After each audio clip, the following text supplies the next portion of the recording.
Hey guys, welcome back to my channel and welcome if you're new. So in today's video, I'll be showing you guys how to fix Reddit not loading. Now there are quite a few ways that you could actually go about this, so let's get started.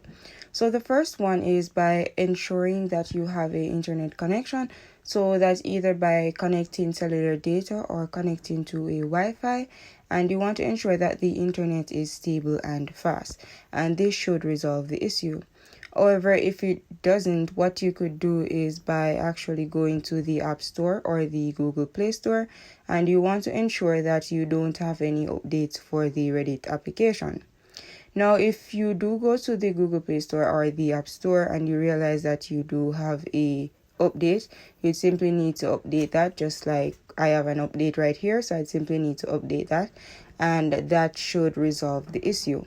Now, if this does not resolve the issue, one other thing you could do is by actually uninstalling and reinstalling the application. Now, if you're an iOS user, you'd simply need to delete the app from your device.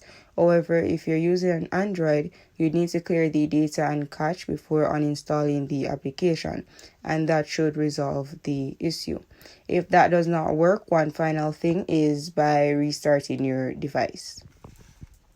So I hope that one of these methods worked for you. Please comment in the comment section and let me know. But that's pretty much how you go about fixing Reddit not loading. So if you guys found this video useful, or if you enjoyed this video, please like, share, comment, and subscribe. Also, please turn on your post notification so you'll be notified whenever I upload videos. Thank you guys so much for watching.